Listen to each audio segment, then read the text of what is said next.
ভালোবাসায় আবার সমাজ কিসের? ধর্মে যার প্রাধান্য আছে সমাজে তার স্বীকৃতি নেই কেন? ভেবে পায় না কৃতিক। এই মুহূর্তে ভাবতেও চায় না কোনো কিছু। ওর চোখে পৃথিবী এখানেই থমকে গিয়েছে। পায়ে পায়ে এগিয়ে গিয়ে ওর শিউরে ধপ করে বসে পড়ে কৃতিক। ফ্লোরে উড়োছুড়ো হয়ে পড়ে থাকা লম্বা চুলগুলোর দিকে এক পলক গভীর দৃষ্টিতে তাকিয়ে ওর কানের কাছে এসে হেসে হেসে কৃতিক বলে, আবার কেন ফিরে এলি এই আধপোড়া জীবনে, বাকিটা পুড়িয়ে দিতে? তারপর একটা কপট হাসি খেলে গেল কৃতিকের ঠোঁটের কোণে। মুখটা আরও একটু সামনে বাড়িয়ে একই সুরে বলল, এবার যদি সত্যি তোরা শক্তি থেকে নিজেকে সামলাতে না পারি, তাহলে বিশ্বাস কর তুইও পড়বি। আমার দহনে পোড়াবো আমি তোকে। এখন তো ছোট নেই, তাহলে তুই কেন বেঁচে যাবি? এবার আর আমি একা নই, আমরা দুজনে মিলে প্রণয়ে শক্ত হব। কৃতিক অযাচিত ঘোরের বসে আরও কিছু বলতে যাবে, তার আগে ওরও ঘুমের তলায় একটু নড়ে চড়ে ওঠে। অকস্মাৎ সম্বিত ফিরে পেল কৃতিক। কি করছিল ও এটা? সঙ্গে সঙ্গে ওর দিকে তাকিয়ে কপাল কুঁচকে ফেলল ও। এক ঝটকায় উঠে দাঁড়িয়ে ওয়ার্ড্রোবের থেকে একটা লম্বা চাদর বের করে ছুঁড়ে মারল ওরুর উন্মুক্ত গায়ে। এমনভাবে দূর থেকে ছুড়ল যেন ওরুর শরীরে কোনো নোংরা লেগে আছে। গায়ে কাঁথা জাতীয় কিছুর উপস্থিতি টের পেয়ে সেটাকে ভালো মতো গায়ে পেঁচিয়ে অন্য পাশ হয়ে শুয়ে পড়ল অরু। সরু জায়গা হওয়াতে পাশ করতে কাচের টি টেবিলে থেকে ছোট্ট বাইকের শোপিসটা পড়ে যাচ্ছিল মেঝেতে। তৎক্ষণাৎ সেটাকে ক্যাচ করে নিল কৃতিক। বাইকে বসা হেলমেট পরা 1.5 ইঞ্চি সাইজের পুতুলটাকে চোখ পাকিয়ে হেসে হেসে বলল, don't you dare to make a sound.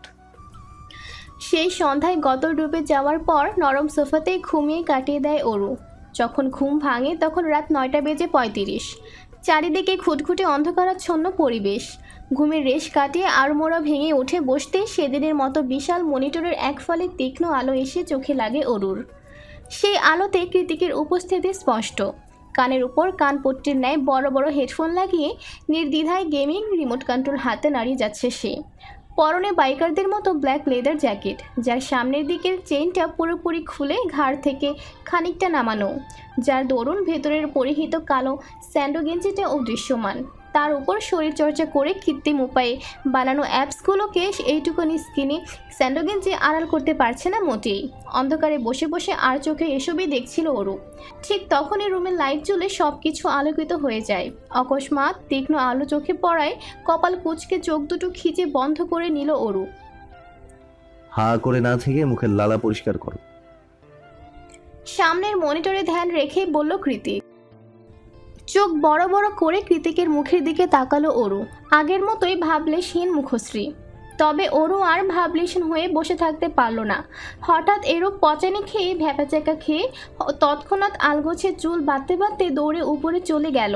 তার কয়েক মুহূর্ত পরে আবারও নিচে নেমে অসহায় মুখ নিয়ে কৃতিকের সামনে এসে দাঁড়ায় অরু। কি সমস্যা? অরুর চোখে মুখে অসহায়ত্ব, কণ্ঠে কাঁদো কাঁদো ভাব। কোনো মনে কান্না আটকে রেখেও বলল, আপা এখনো ফেরেনি, প্রতিদিন তো সন্ধ্যায় ফিরে আসে। তো আমি কি করব? ভাবলেশহীন জবাব কৃতিকের। আপনার ফোনটা একটু দিন, আপাকে কল করব। ল্যান্ডলাইন দিয়ে কর। নাম্বার জানি না তো।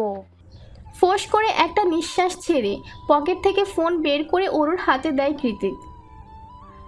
ওরও কল করলো, একবার দুইবার তিনবার, তাও ধরলো না অনু। এত রাত হয়ে গেছে, আপা ফিরছে না, কলও ধরছে না।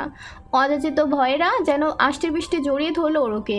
অজস্র খারাপ চিন্তায় পেটের মধ্যে নাড়ি ভুঁড়ি কেমন উগরে আসতে চাইছে, কিন্তু না, সেসবের বদলে উগরে আসলো কান্নারা। অনেক চেষ্টা করেও কৃতিকের সামনে স্থির থাকতে পারলো না ওরু। ধপ করে মেঝেতে বসে ফুপিয়ে কেঁদে উঠল। আবার সেই একই কান্নার আওয়াজ। ওরু কি বোঝে না কোনো এক অজানা কারণে এই আওয়াজটায় ভেতরে ছিঁড়ে যায় কৃতিকের? গলা কাটা মুরগির মতোই ছটফট করে উঠে হৃদয়টা। ইচ্ছে করে সব কিছু ধ্বংস করে ফেলতে। ভেতরে যা হচ্ছে হোক, সেসবকে পাত্তা না দিয়ে আপাতত ওরুকে রামধমক দিয়ে শুধালো কৃতিক। কি হয়েছে, ভ্যাবা করছিস কেন? ওরু কাঁদতে কাঁদতে জবাব দেয়, আপা কল তুলছে না।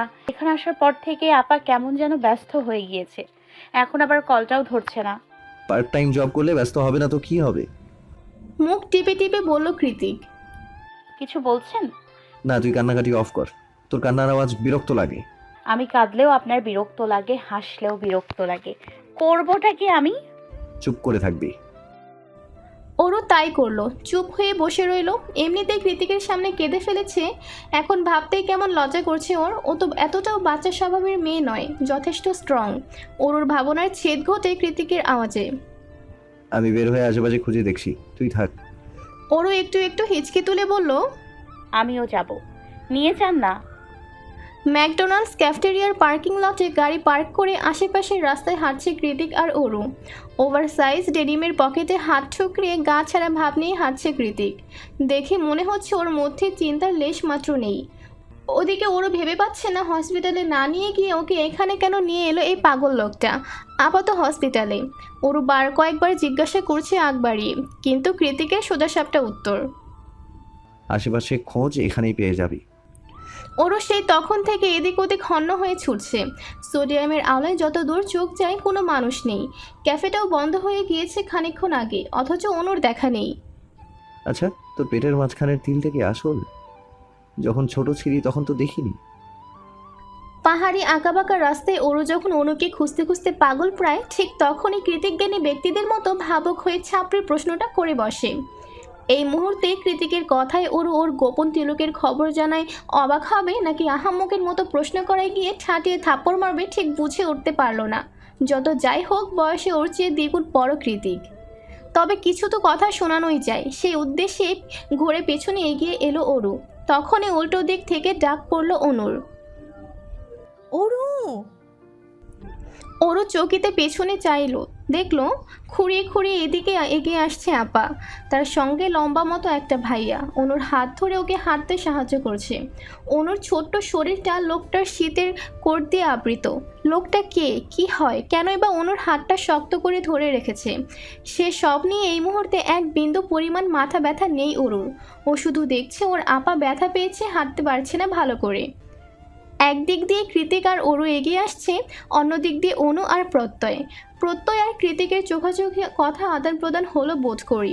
কয়েক মুহূর্তের মধ্যে অরু ছুটে গিয়ে গলা জড়িয়ে ধরলো অনুর, উৎকণ্ঠা নিয়ে বলল, আপা, আমায় রেখে কোথায় গিয়েছিলি তুই? তোর চিন্তায় চিন্তায় পাগল হয়ে যাচ্ছিলাম আমি। এক মুহূর্তের জন্যও মনে হচ্ছিল এই অচেনা দেশে আমার আপন বলতে কেউ নেই। অরুর কথায় কৃতিকের মেজাজ অকস্মাৎ তেড়ে উঠল। এইটুকু সামান্য কথার রাগ লাগার মতো কোনো কারণ খুঁজে পাচ্ছে না কৃতিক। তবুও কয়েক মুহূর্তের জন্য চোখের রং বদলালো ওর, আবারও সেই ভয়ানক তীক্ষ্ণ চাহনি। পরক্ষণেই প্রত্যয়ের সাথে চোখাচোখি হওয়ার আবার তার দপ করে নিভে গেল। পাছে এসে জোড়া হলো ঠোঁট গলিয়ে একটা রহস্যময়ী কবুর হাসি, যে হাসিতে সামিল হলো স্বয়ং প্রত্যয়। ওরা যে কি মনে করে হাসলো সেটা কেবল ওরাই ভালো জানে। অ্যালকোহল আর ব্যথানাশকের সংমিশ্রণে তৈরি মলমটা হাঁটুর থেতলে যাওয়া ক্ষতস্থানে লাগাতেই চোখ মুখ খিচে মৃত আর্তনাদ করে ওঠে অনু। ব্যথা শিথিলের উদ্দেশ্যে অরু মলম লাগাতে লাগাতে ঠোঁট উঁচিয়ে সেখান থেকে আলতো করে ফু দিচ্ছে বারবার। হয়েছে অরু, এইটুকুনি তো ব্যথার মলম লাগাতে হবে না। অরু মুখের আদলে সিরিয়াস ভঙ্গিমা নিয়ে বলে, এইটুকুনি ব্যথা? দুই হাঁটু থেতলে জখম হয়ে গিয়েছে, কি করে এমন হলো বলতো? অরুর প্রশ্নে অনু নিজেও খানিকটা ভাবনায় ডুবে যায়। সত্যি তো, ব্যথা এটুকুনে হলেও আজকে সেভিয়ারের মতো লোকটা সময় মতো না এলে অনেক ভয়াবহ কিছু ঘটে যেতে পারত। ফার্স্ট ক্লাস কান্ট্রি হওয়ার দরুন আমেরিকান যেমন অনেক ভালো ভালো দিক আছে, তেমন ভালোর আড়ালে থাকা কুৎসিত দিকেরও অভাব নেই। আজ তেমনই একটা কুৎসিত ঘটনার সম্মুখীন হতে হয়েছে অনুকে। সন্ধ্যা রাতে শিফট শেষ করে ক্যাফেটেরিয়া থেকে বেরিয়ে অনু গিয়েছিল মায়ের কাছে হসপিটালে। মা আইসিইউতে ভর্তি, খুব একটা পাশে থাকতে হয় না, নার্সরাই খেয়াল রাখেন সর্বক্ষণ। তাই তো পার্ট টাইম জবটা অফারটা পেয়ে লুফে নিয়েছিল অনু। কে জানতো সেই জবই কাল হয়ে দাঁড়াবে এভাবে ওর সামনে। ক্যালিফোর্নিয়া আর সান ফ্রান্সিসকোর মাঝামাঝি এই স্টেটে পাবলিক ট্রান্সপোর্ট নেই বললেই চলে। এখানে পার্সোনাল গাড়িবিহীন চলাফেরা বড়ই দুরূহ ব্যাপার। ক্যাফেটেরিয়া থেকে হসপিটাল অবধি ছোটো মোটো একটা বাস স্টপেজ থাকলেও কৃতিকের নিরবিচ্ছিন্ন জনমানবহীন বাড়ি অবধি হেঁটে হেঁটে যেতে হয় অনুকে। যদিও প্রতিদিন সকালে কোম্পানির বরাদ্দকৃত গাড়িতে হসপিটালে যায় অনু, কিন্তু বিকেলে পার্ট টাইমের কারণে আর গাড়ির ড্রাইভারকে অযথা ঝামেলা দেয় না ও। বাস ধরে আর বাকিটা পথ হেঁটেই নিজেই বাড়িতে ফিরে যায়। আজও লাস্ট বাস ধরে কেবলই ক্যাফেটেরিয়ার সামনে স্টপেজে নেমেছিল অনু। তখন সন্ধ্যা রাত মাত্র। তবুও পুরো রাস্তা জুড়ে শুনশান নিস্তব্ধতা বিরাজমান। অদূরে কোনো হাইওয়ে এক থেকে সাই সাই করে কাবার্ড ভ্যানের শব্দ ছাড়া টুকরো পাতা ঝরে পড়ার চুপচাপ আওয়াজটাও পর্যন্ত অনুপস্থিত। চারিদিকে কেমন গাছ ছমছমে পরিবেশ। অনু যত দ্রুত সম্ভব পা চালাচ্ছিল বাড়ির পথে। ঠিক তখনই সামনে এসে দাঁড়ায় সেদিন ক্যাফেতে ঝামেলা করা গুন্ডা মতো সেই লোকটা। আজ আর একজন নয়, বরং কয়েকজন ছিল ওরা। সবগুলোই নেশার ঘোরে বোধ হয়ে আছে। লোকগুলো কেমন লোভাতুর দৃষ্টি নিক্ষেপ করে চেয়ে আছে ওর পানে। সোডিয়ামের মৃদু আলোয় অনুর চোখ বড্ড বিশ্রী লাগলো সেই চাহনি। ওদের আক্রোশ দেখে মনে হচ্ছে ওরা অনুকে ধরার জন্যই ফাঁদ পেতে বসেছিল। তাছাড়া ওদের ইংরেজি অ্যাকসেন্ট ছিল পুরোপুরি অন্যরকম। শুনেই বোঝা যাচ্ছিল এরা আমেরিকান না, হতে পারে ব্রিটিশ। ব্রিটিশ শব্দটা মাথায় ঘুরতে অনুর শাড়ি দ্বারা বেয়ে বেয়ে যায় হিম ধরা ঠান্ডা স্রোত। ব্রিটিশরা স্বাভাবিকের তুলনায় অধিক উগ্র মেজাজের আর প্রতিশোধ পরায়ণ হয়। তার মানে কি এরা রিভেঞ্জ নিতে এসেছে? কথাটা ভেবে অনু এক পা দুপা করে পেছাতে শুরু করে। তারপর আর এক সেকেন্ডও সময় নষ্ট না করে চোখ খিচে দৌড়াতে শুরু করে পথের উল্টো দিকে। একবার পেছনে তাকালে দেখতে পায় ওই বাজে লোকগুলো এখনও ওর পিছু ছাড়েনি, বরং স্বগতিতে ওকে ধরার জন্য ধেয়ে আসছে। পেছনে তাকিয়ে দৌড়াতে দৌড়াতে হুট করে পায়ের স্যান্ডেল ছিঁড়ে সামনের শুকনো পিচ ঢালা কাচের মতো ধারালো রাস্তায় হোঁচট খেয়ে পড়ে যায় ও। তৎক্ষণাৎ দুই হাঁটুতে প্রচণ্ড ব্যথা পেয়ে মাগো বলে আর্তনাদ করে ওঠে অনু। হাঁটুর অবস্থা বেগতিক, তবু হাঁপাতে হাঁপাতে পেছনে ফিরে তাকিয়ে অনু দেখতে পায় লোকগুলো খুব কাছে চলে এসেছে আর দু পা এগোলে হয়তো ধরে ফেলবে ওকে। আর তারপর কি হবে? অনু কি আর কখনো বেঁচে ফিরতে পারবে? অজস্র দানা বাঁধা ভয়ের তোপে থর থর করে কাঁপছিল অনু। ঠিক তখনই ওর ডান হাতটা টান মেরে কেউ নিয়ে দৌড়াতে শুরু করলো। ওর 5 আঙুলের ভাঁজে নিজের 5 আঙুল ঝুঁকিয়ে সামনের দিকে দৌড়াচ্ছে লোকটা। অনু নিজেও তার সাথেই দৌড়াচ্ছে, তবে পায়ের ব্যথার কারণে তালে তালে মেলাতে পারছে না। কমন, আমি কোনো সিনেমার হিরো নই যে ওদের সাথে একা ফাইট করে আপনাকে বাঁচাবো। আপাতত দুজনার সেফটির জন্য আমাদের পালাতে হবে, পরে না হয় ওদের দেখে নেব। দৌড়াতে দৌড়াতে সামনে তাকিয়ে কথা বলছে লোকটা। রোদ লাইটের আলোয় ছুটতে থাকা লোকটাকে ভালো করে পরখ করলো অনু। মেরুন কালার শার্ট আর চোখে চিকন ফ্রেমের চশমা পরিহিত ফর্সা গরনের এই যুবককে ও চেনে। হ্যাঁ, সেদিন ক্যাফেতে এই লোকটাই ওকে বাঁচিয়েছিল ওই গরম কফিটার হাত থেকে। আর আজ আবারও বাঁচালো। কে এই লোক? কোনো এঞ্জেল নয় তো? না হলে বিপদের সময় কেন পাওয়া যায় তাকে? হালকা বাদামি চুলওয়ালা ক্লিন শেপ করা পাতলা গড়নের লোকটা দেখতে যতটা সুদর্শন, তার কণ্ঠস্বরটা তার থেকেও বেশি আকর্ষণীয় আর টিপ। অনুর ভাবনার ছেদ ঘটে লোকটার হ্যাচকা টানে। এই মুহূর্তে একটা উডেন হাউসের আড়ালে লুকিয়ে আছে ওরা। অল্প একটু জায়গায় দুজন খুব আটসাট বেঁধে দাঁড়িয়েছে। অনু চেষ্টা করছে লোকটার থেকে দূরত্ব বজায় রাখার, কিন্তু লোকটা নিজের অজান্তে শক্ত হাতে ওর কোমর চেপে ধরে সতর্ক দৃষ্টিপাত করে রাস্তার দিকে তাকিয়ে আছে। আর অনু তাকিয়ে আছে চশমার আড়ালে একজোড়া ধূসর মনির চোখের দিকে। এভাবেই বিনা বাক্যে শুধু শ্বাস প্রশ্বাস আদান প্রদানে কিছুক্ষণ সময় অতিবাহিত হয়। প্রত্যয় স্বস্তির নিঃশ্বাস ছেড়ে ওর দিকে তাকিয়ে বলে, চলে গিয়েছে ওরা, আর রিস্ক নেই। চোখে চোখ পড়তেই অনু ধরা পড়ে যাওয়া চোরের মতো ওর চোখ থেকে তৎক্ষণাৎ চোখ সরিয়ে নিল। ব্যাপারটা ঠাউর করতে পেরে প্রত্যয় দুষ্টু হেসে হিসিয়ে বলল, হাউ সিনেম্যাটিক। সেসব কথা ভেবে আবারও এক চিলেতে লজ্জা মাখানো হাসি খেলে গেল অনুর ঠোঁটে। অনুর এমন উদ্ভট হাসির কারণ খুঁজে পায় না ওরু, তাই বিভ্রান্ত হয়ে বলে। অনু ভ্রু কুচকে নিজের পা থেকে অরুর হাতটা সরিয়ে দেয়। কমফোর্টার মুড়ি দিতে দিতে বলল, যা তো, ঘুমাবো। অরু নিজের ঠোঁট উল্টে বলে, আশ্চর্য, লজ্জা পাওয়ার কি হলো? আমি কি তোর শ্বশুর না ভাসুর?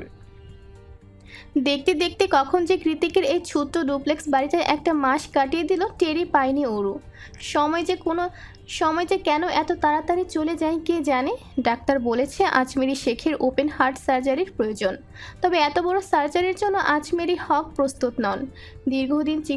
দীর্ঘদিন সুচিকিৎসার অভাবে তার শরীরে বিভিন্ন জটিল সমস্যা দেখা গিয়েছে। সেগুলো ট্রিটমেন্ট চলাকালীন ওপেন হার্ট সার্জারি সম্ভব নয়। অন্যান্য শারীরিক সমস্যার উন্নতি হলে তবে বড় সার্জারি করানো যাবে। তাই এই পুরো প্রসেসটায় 1 বছর বা তার বেশিও সময় লেগে যেতে পারে। অনু আর অরুর কিছুই করার নেই। মাকে সুস্থ করতে হলে ধৈর্য ধরতে হবে, কারণ দুনিয়াতে মা ছাড়া ওদের সত্যিকারের আপন বলতে। এর মাঝে অনু কৃতিককে অনুরোধ করেছে অরুকে যাতে একটি ছোটোখাটো ভার্সিটিতে অ্যাডমিশন করিয়ে দেয়, কারণ বছরের পর বছর তো পড়াশোনা বন্ধ করে রাখা সম্ভব নয়। অনু না হয় নিজের শখ আহ্লাদ বিসর্জন দিয়েছে, তাই বলে কি অরুকেও দিতে হবে? অরু ভেবেছিল কৃতিক এক বাক্যে না করে দেবে, কিন্তু তেমন কিছুই হয়নি। উল্টে কৃতিক আগ বাড়িয়ে জিজ্ঞাসা করেছিল অরুর কোনো চয়েস আছে কিনা। গত 1 মাসে সব মিলিয়ে বড়জোর হলে 10 দিন মতো অরুর আর কৃতিকের দেখা হয়েছে। কৃতিক বেশিরভাগ সময়ই বাড়ির বাইরে থাকে, কখন আসে কখন যায় সেটাও জানে না অরুরা। কৃতিক যখন হলরুমে বসে গেম খেলতো তখনই কেবল 1 সময় বেখেয়ালে দেখা হয়ে যেত। এছাড়া কৃতিকের দেখা খুব একটা পায়নি অরু। মোদ্দা কথা, একই বাড়িতে থাকা সত্ত্বেও সম্পর্কের মতোই ওদের 3 জনের মাঝে ছিল বিশাল জড়তার প্রাচীর। কিন্তু এই প্রাচীর কতদিন স্থির থাকে কে জানে। কৃতিকের মতো বেপরোয়া আর একরোখা স্বভাবের মানুষের জন্য এই প্রাচীর ভেঙে ফেলা খুব কঠিন কিছু নয় বৈকি। ক্যালিফোর্নিয়ার এদিকে মাঘের আর পৌষের শীত বলে কিছু নেই। হাতে গোনা 2-3টে মাস ছাড়া বাকি সময়টাই শীতকাল এখানে। তার মধ্যে কখনো কখনো শীতকালকে সর্বশের বা হটিয়ে বর্ষাকাল নেমে আসে ধরণী জোরে। তখন শীত বর্ষা দুটোরই মিশ্রণে রাত দিন সমান হয়ে যায় এদেশে। আজ তেমনই একটা দিন। গত রাত থেকে বাইরে বর্ষাকাল শুরু হয়ে গিয়েছে। খানিক বাদে বাদে পশ্চিম আকাশে গুড়গুড়িয়ে মেঘ ডাকছে, আর দফায় দফায় এক পশলা বৃষ্টি। সূর্য না ওঠার দরুন ঠান্ডারাও যেন জেগে বসেছে একদম। এই আলো আঁধারি আবহাওয়ার মাঝেও অরুর মনটা আজ ভীষণ ভালো। কেনই বা ভালো থাকবে না? সান ফ্রান্সিসকো স্টেট ইউনিভার্সিটিতে অ্যাডমিশন হয়েছে ওর। আগামীকাল থেকে আবারও নতুন করে পড়াশোনার অধ্যায় শুরু হয়ে যাবে ওর জীবনে। না, নিজের জীবনের উপর যতটা অভিযোগ করেছিল ততটাও খারাপ নয় জীবনটা। সেই খুশিতে সকাল সকাল রান্না চড়িয়ে কিচেন কাউন্টারের উপর পা দুলিয়ে বসে বিশাল লম্বা বেনিটাকে হাত দিয়ে নাড়াতে নাড়াতে গুনগুনিয়ে গাইছে অরু। এই মেঘলা দিনে একলা ঘরে থাকে না তো মন, কবে যাব কবে পাবো ওগো তোমার নিমন্ত্রণ। ব্যাস এতটুকুই গেছিল। ও তখনই বাইরের কলিং বেলটা বাজ খায় আওয়াজ তুলে বেজে ওঠে। অরু লাফ দিয়ে কাউন্টার থেকে নেমে তাড়াহুড়ো করে গিয়ে দরজা খুলে দেখে বাইরে কেউ নেই, তবে ফ্রন্ট ইয়ার্ডে যে বেঞ্চিটা রয়েছে তার ওপর কিছু একটা রাখা। দরজার সামনে থেকে ছাতাটা কুড়িয়ে সেটা নিয়েই অরু বেঞ্চের কাছে এগিয়ে গেল। গিয়ে দেখলো তাজা টকটকে লাল গোলাপের একটা বুকে, তার মাঝখানে উইশ কার্ড। ফোটা ফোটা বাড়িধারা জমে ফুলগুলোকে আরও বেশি সতেজ দেখাচ্ছে। প্রথমে তাজা গোলাপ মুখ ডুবিয়ে প্রাণ ভরে নিঃশ্বাস নিল অরু। তারপর উইশ কার্ডটা খুলে পড়তে শুরু করলো, যেখানে গুটি গুটি ইংরেজি অক্ষরে লেখা, many many happy returns of the day JK sir from S. ব্যাস এতটুকুই। উইশ কার্ডটা পরে ভ্রু কুচকে ডুপ্লেক্স বাড়িটার দোতলার কর্নারের রুমটায় দৃষ্টি নিক্ষেপ করে অরু, যেখানে এই মুহূর্তে কৃতিক ঘুমিয়ে আছে। প্রায় 2 দিন পর কাল মাঝরাতে বাড়ি ফিরেছিল কৃতিক। রাতে যখন অরু পানি পান করতে নিচে নেমে আসে তখন দেখতে পায় কৃতিককে অন্ধকার রুমে কাউচের উপর বসে মোবাইলের ফ্ল্যাশ জ্বালিয়ে নিজের পায়ে নিজেই ব্যান্ডেজ করছে সে। ব্যান্ডেজ করা হয়ে গেলে গায়ে জামা কাপড়গুলো ওখানে ছুঁড়ে ফেলে দিয়ে খোঁড়াতে খোঁড়াতে নিজের রুমে চলে যায় কৃতিক। পরে অবশ্য অরু নিজেই কৃতিকের জামা কাপড়গুলো লন্ড্রিতে দিয়েছিল, কিন্তু ক্ষতি কী করে হলো সেটা আর জিজ্ঞাসা করার সাহস হয়ে ওঠেনি। দেখা গেল জিজ্ঞেস করতে গেলে উল্টে থাপ্পড় মেরে গাল লাল করে দিল। যেচে পড়ে মান সম্মান খোয়ানোর ইচ্ছে নেই অরুর। তার উপর কথায় কথায় যে অপমান সহ্য করে সেই ঢের। মনে মনে কথাগুলো ভেবে নিয়ে বুকে সমেত নিয়ে ঘরে চলে গেল অরু। বেলা যখন 10টা কি 11টা, বাইরে বৃষ্টি নেই, তবে কালো মেঘে ছেয়ে আছে চারিপাশ। তখনই একেবারে তৈরি হয়ে একটা ব্ল্যাক বেল্টের ঘড়ি হাতে পেঁচাতে পেঁচাতে নিচে নামলো কৃতিক। দেখেই মনে হচ্ছে বাইরে যাবে, তবে যাওয়ার আগে বাদ সাধে অরু। তাজা গোলাপের বুকেটা সামনে বাড়িয়ে দিয়ে একগাল হেসে বলে, হ্যাপি বার্থডে ভাইয়া। ভাইয়া শব্দটা উচ্চারণ করতে অরুর একটু কষ্টই হলো বইকি। কৃতিক কোনো প্রতিক্রিয়া করতে পারলো না। তার আগেই একের পর এক গগন কাঁপানো হাঁচি দিতে শুরু করলো ও। কৃতিক একাধারে হাঁচি দিয়েই যাচ্ছে। হাঁচি দিতে দিতে ওর নাকের ডগা লাল বর্ণ ধারণ করেছে। হুট করেই কৃতিকের এমন বিরূপ প্রতিক্রিয়ায় অরু একটু ভড়কে যায়। ব্যস্ত ভঙ্গিতে বলে, কি হয়েছে আপনার? ঠিক আছেন? কৃতিক হাঁচির মাঝখানে জবাব দেয়, ইডিয়াট, ওটাকে সরা। রোজে আমার অ্যালার্জি আছে। এগেন হাচ্ছু। প্রায় মিনিট 10 পর একটু স্বাভাবিক হয়ে কৃতিক যখন আবারও বাড়ির উদ্দেশ্যে পা বাড়ায়, তখনই দ্বিতীয়বারের মতো পিছু ডেকে উঠে অরু। কৃতিক বিরক্ত হয়ে দাঁতে দাঁত চেপে বলে, হোয়াট হ্যাপেন অরু? কি চাইছিস তুই? না মানে কোথাও যাচ্ছেন? ভার্সিটিতে যাচ্ছি, এক্সাম আছে। আর কিছু? এই মা, আপনি তো 30+ এখনো পড়াশোনা শেষ করতে পারেননি। আমার নয়, আমার স্টুডেন্টদের এক্সাম আছে। আর তুই কি ঘুরিয়ে বেঁচিয়ে আমাকে বয়সের খোঁটা দিলি? অরু সচকিত হয়ে এদিক ওদিক মাথা নাড়ালো, তবে এটা বুঝতে পারলো না এত ধন সম্পদ প্রতিপত্তি থাকা সত্ত্বেও কিসের অভাবে কৃতিক বিজনেস ছেড়ে চাকরি করে। শুনে রাখ, যদি দিয়েও থাকিস আমার লস নেই, বরং তোরই লস। দেখবি দিন শেষে তোর কপালেও একটা বুড়ো ভর জুটবে। অরু মুখ কাচুমাচু করে বলল, এভাবে কেন অভিশাপ দিচ্ছেন? কি ক্ষতি করেছি আপনার? কৃতিক একটু ব্যথাতর হাসি হাসলো, অতঃপর বলল, সিরিয়াসলি? আমার এজের কাউকে বিয়ে করাটা তোর কাছে অভিশাপের মতো? অরু মনে মনে বলল, অবশ্যই। আমি তো লিখন ভাইয়ের মতো ইমিডিয়েট সিনিয়র কাউকে বিয়ে করব। অরু চুপ হয়ে গিয়েছে দেখে কৃতিক ঘড়িতে নজর দিয়ে দ্রুত হাঁটা দিল। তখন আবারও দৌড়ে ওর সামনে গিয়ে দাঁড়ালো অরু। অরুর বলা একটু আগের কথায় কৃতিকের মেজাজ এমনিতেই তুঙ্গে, তার উপর এখন বারবার পথ আটকাচ্ছে মেয়েটা। কি চাইছে ও? রাগের তোপে দাঁত কটমট করতে করতে কৃতিক বলে, কি চাই? যাবি আমার সাথে? পকেটে করে নিয়ে যাব? উঠবি পকেটে? আয় তাহলে। অরু এদিক ওদিক মাথা নাড়ায়। মাথা গরম হয়ে আছে ওরু, রাস্তা ছাড়, নয়তো তোর ওই নরম গালে কষিয়ে একটা থাপ্পড় মারবো আমি, যেটা আমি দিতে চাচ্ছি না। অরু শুকনো ঢুক গেলে একটা প্যাকেট এগিয়ে দিল কৃতিকের মুখের দিকে। কৃতিক ভ্রুকুঞ্চিত করে বলল, কি এটা? অরু ভয়ে ভয়ে মাথা নিচু করে জবাব দেয়, পায়েস। আজ আপনার জন্মদিন, তাই জানেন আপা বলে আমার হাতের ডেজার্ট নাকি অমৃত। সম্পর্ক যেমনই হোক না কেন, আপনি তো আমার ভাইয়ের মতো, তাই না? অরুর বলা শেষ কথাটা তীরের ফলার মতোই মস্তিষ্কে গিয়ে আঘাত করলো কৃতিককে। ও চুপচাপ প্যাকেটটা হাতে নিল, অতঃপর 2 কদম এগিয়ে গিয়ে প্যাকেটটা ময়লার বিনে ফেলে দিয়ে চোয়াল শক্ত করে অরুর দিকে আগুন ছড়া দৃষ্টি নিক্ষেপ করে বলল, Shame on your fucking sympathy. তারপর হুড়মুড় করে বেরিয়ে গেল গেট ছাড়িয়ে। ওরও এখনও একই জায়গায় শটান দাঁড়িয়ে, না চাইতেও এভাবে বারবার অপমানিত হতে হয় কৃতিকের কাছে। কই অনুর সাথে তো এমন আচরণ করে না, শুধু ওর সাথেই কেন? ওর উপর কিসের এত রাগ কৃতিকের ভেবে পায় না ওরও। তাছাড়া ও তো কোনো সিম্প্যাথি দেখানোর জন্য ডেজার্টটা বানায়নি, বরং অনেকটা ভালোবাসা আর আন্তরিকতা থেকেই তো বানিয়েছিল। যেখানে ওর নিজেরই করুণা অপছন্দ, সেখানে ও কিনা কাউকে করুণা করবে, তাও আবার জায়ান কৃতিককে, যার করুণায় বেঁচে আছে ওরা। হাস্যকর। তাহলে কৃতিক আদতে কোন করুণার কথা বোঝালো? হোয়াট ডিড হি মিন?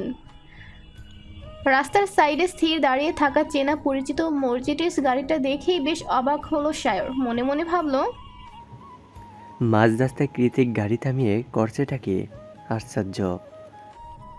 তৎক্ষণাৎ নিজের গাড়ির ব্রেক কষে রাস্তা পার হয়ে স্থির গাড়ির জানালায় বসে গ্লাসে আঙুল দিয়ে 2-3 বার টোকা দিল ও। ভেতর থেকে সায়রকে দেখতে পেয়ে জানালার কাছ নামিয়ে কৃতিক বলে, কি সমস্যা? অনেক সমস্যা। এই বলে গাড়ির ভেতর এসে বসে পড়ে সায়র। গাড়িতেই বসা মাত্রই কৃতিকের দিকে তাকিয়ে সায়র যা দেখলো তাতে আপাতত ওর চোখ কপালে। গাড়িতে ঢুকে সায়র দেখতে পায় কৃতিক আরাম করে বসে অন টাইম চামচ দিয়ে পায়েস খাচ্ছে। সায়র সন্দিহান চোখে দিয়ে ছোট ছোট করে বলল, তুই এই রাস্তার মাঝখানে পায়েস কোথায় পেলি? কৃতিক খেতে খেতে বাম হাত উঁচিয়ে পেছনে ডাস্টবিনটার দিকে দেখিয়ে দিল। কৃতিকের কথায় সায়র চোখ মুখ কুঁচকে ফেলল, অবিশ্বাসের সুরে বলল, কি, তুই ডাস্টবিন থেকে খাবার তুলে খাচ্ছিস? কৃতিক ওপর নিচ মাথা নাড়ালো। ছি কৃতিক, ছি। তুই এখনো এতটা অসহায় যাসনি যে ওখান থেকে খাবার তুলে খেতে হবে তোর। আমরা এখনো আছি কি করতে? বাই দ্য ওয়ে, আমাকে একটু দে। It's look yummy. Sorry bro, এটার একটা চিমটি ভাগও আমি কাউকে দিতে রাজি, ইভেন কোনো দিনও না। পুরোটা আমার। তারপর বিড়বিড়িয়ে অস্পষ্ট সুরে বলল, ও পুরোটাই আমার, অনলি মাইন। সায়র বোঝার চেষ্টা করে বলল, তুই আবার ডেজার্টের প্রতি এতটা আপসেট কবে হলি? কৃতিক মনে মনে বলল, ঠিকই বলেছিস, শি ইজ মাই ডেজার্ট। কথাটা বলতে গিয়ে এক চিলতে মৃদু হাসি খেলে গেল ওর ডার্ক ব্রাউন ঠোঁট জুড়ে। তারপর আবারও তলিয়ে যায় গভীর ভাবনায়। আনমনে বিড়বিড়িয়ে বলে, তোর বাবা ঠিকই বলে, হার্টবিট, তোর রান্না করা ডেজার্ট অমৃত। কৃতিকের কথায় টোন ধরতে পারছে না সায়র। ও কখনোই এতটা নরম সুরে ঠোঁটে হাসি রেখে কথা বলতে দেখেনি কৃতিককে। জায়ান কৃতিক অলওয়েজ স্ট্রং থাকতে পছন্দ করে, উইক বিহেভিয়ার ওর দ্বারা হয় না। তাহলে হুট করে হলোটা কি ভাবছে সায়র। একমাত্র ড্রাঙ্ক হলে এমন আচরণ করে কৃতিক, তাই উদগ্রীব হয়ে সায়র শুধালো। আরে ওকে ব্রো। কৃতিক কুটিল হেসে জবাব দেয়, One day you'll meet someone, Sayer, and it will literally take your breath away. Sayar ওর কথার আগামাথা কিছুই বুঝে উঠতে পারলো না। কার কথা বলছে ও, কেনই বা বলছে? আগে তো কখনো বলেনি। ইভেন প্রেম, ভালোবাসা এই সমস্ত কথা শুনলেও রেগে মেগে আগুন হয়ে যেত যে মানুষটা, তার হঠাৎ হলোটা কি আজ? চোখেতে প্রশ্ন ছুড়ল সায়র। ব্রো ওই ডেজার্টে কিছু মেশানো ছিল না তো? কৃতিক জবাব দেয় না, শুধু বাঁকা হেসে গাড়ি স্টার্ট দিতে দিতে আনমনে বলে,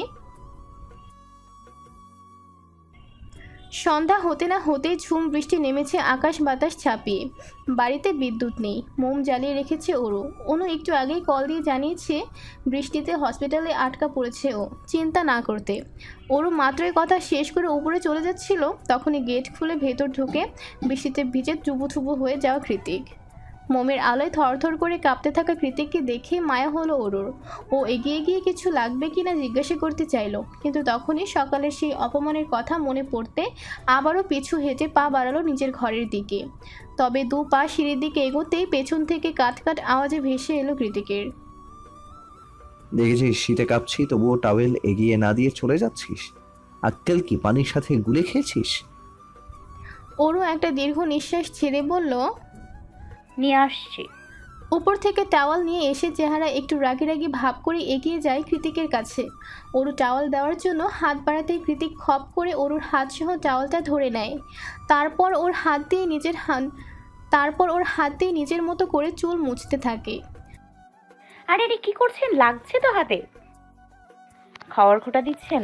তুই আমার সব সম্পত্তি খেয়ে ফেললেও সেটা দেব না। কি বললেন?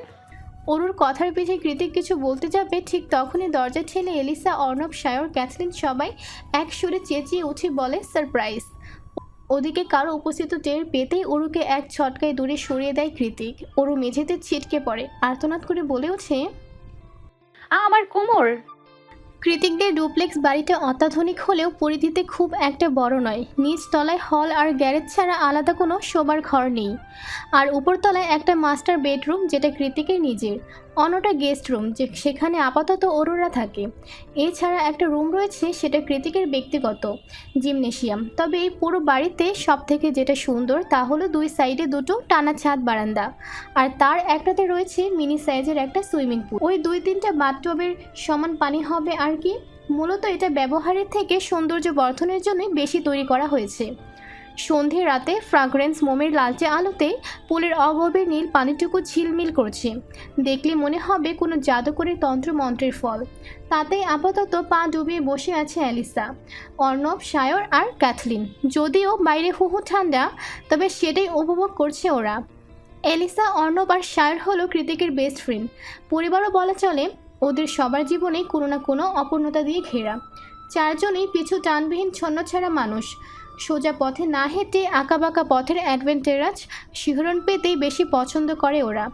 সামনে থেকেই সব কিছু স্বাভাবিক মনে হলেও 4 জনের জীবনে এক একটা গোলক ধাঁধা, আর সে কারণে হয়তো ওরা সোলমেট। দীর্ঘদিনের বন্ধুত্ব ওদের। কৃতিক এখনও ভেবে পায় না ওর মতো একঘেয়ে বদমেজাজি রাগচোটা মাথা গরম ছেলের সাথে ওরা এতগুলো বছর কীভাবে কাটিয়ে দিল, তা উইদাউট এনি কমপ্লেইন। ছাদ বারান্দার রেলিং ঘেঁষে দাঁড়িয়ে মেঘলা আকাশের পানে এক নাগারে নিকোটিনের ধোঁয়া উড়াচ্ছে কৃতিক। সেদিকে মুগ্ধ নয়নে তাকিয়ে আছে ক্যাথলিন হলো অ্যালিসার কাজিন। বয়সে ওদের থেকে বেশ ছোটই, অনুর বয়সে হবে হয়তো, তবে কেন যেন কৃতিকের প্রতি ওর অন্যরকম দুর্বলতা। ওর কোনো বাইক রাইড কম্পিটিশন মিস করে না ক্যাথলিন। এছাড়া বাইক রেসিং ফ্যান ক্লাবের টপ ফ্যান ব্যাজে ওর দখলে, আর সেখানে কৃতিক থাকে সবসময় নাম্বার 1 ট্রেন্ডিংয়ে। মোট কথা রাইডার জেকের খুব বড় ভক্ত ক্যাথলিন।